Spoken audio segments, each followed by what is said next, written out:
Hey everyone, how's it going? Tekno Tiger here, and I hope you're doing well. Today I'll be bringing you guys another Warframe guide, and this one's going to be a pretty quick guide just on gathering resources in the Plains of Eidolon. Now I know I've done a guide on gathering resources in the plains before, but that was more pertaining to fishing as well as mining. This one's going to be more on the other materials.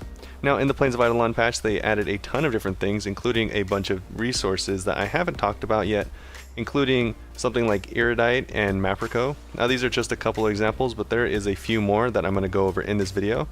And in this guide I'll be covering all of those, a few tips on how I think it's best to farm them, and lastly we'll be going over a few different blueprints that you guys can take a look at and look forward to that you're going to need to farm these materials for anyways. So without further ado, let's jump into the guide.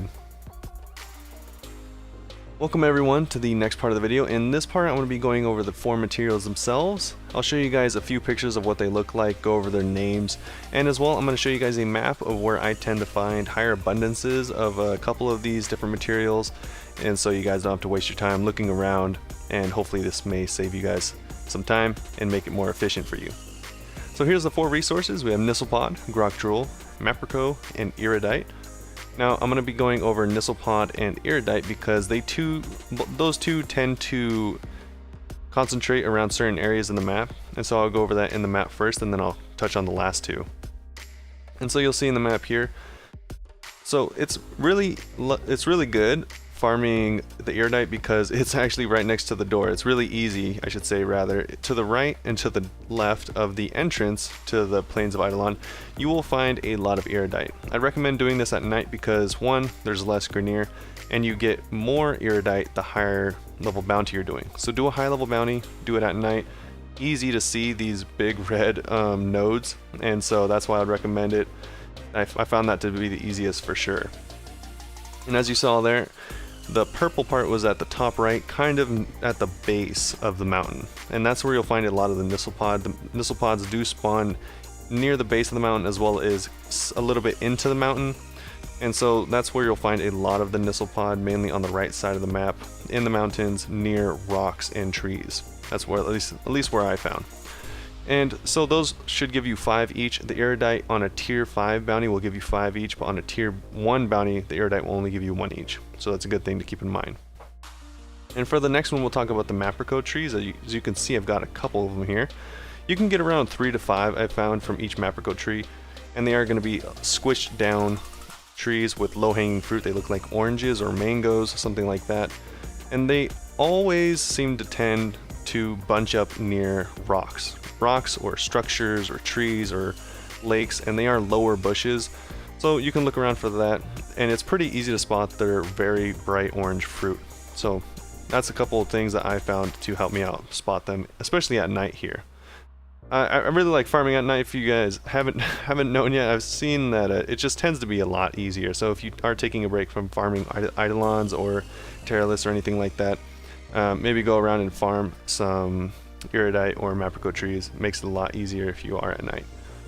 And so for the last one, I'm going to talk about Grok Drool. Unfortunately, you can't avoid grenier if you're going to farm Grok Drool, because the only way to get Grok Drool is from barrels that are housed in grenier stations.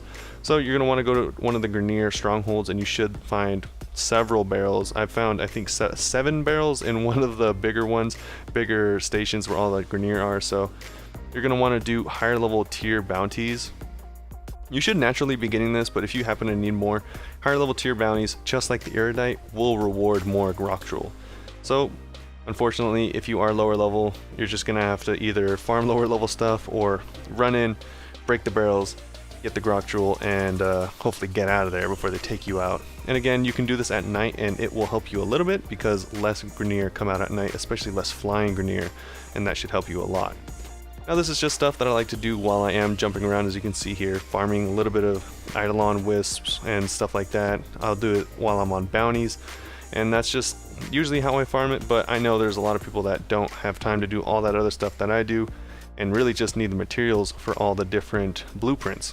And so speaking of blueprints, I'm going to go over the important blueprints that all this stuff applies to and why you might need to farm this stuff if you have been not really slacking but just not fortunate in the farming department. So thanks for listening so far, guys, and we'll take you to the next part. Here we are at the final part of the video. Hope you guys have enjoyed it so far. I'm going to quickly go over the different vendors that are in Kindest, and I'm going to show you guys exactly what all of your resources are going to go towards.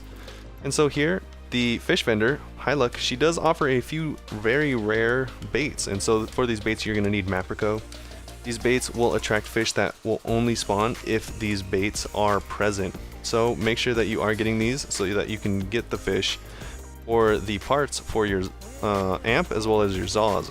A couple amps and a couple Zaw parts do require more rare fish, and so that's why I'd recommend getting on that.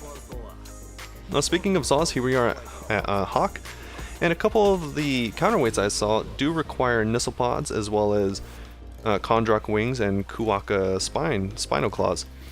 The claws as well as the wings you can get from the rodents as well as the flying rodents, the eagle raven type rodents, and those are pretty easy to get. You saw me chop up a couple of them. They're simply sitting around in packs. And the Nisselpods, of course, as you saw, we just got a bunch of them near the rocks in the northern mountains.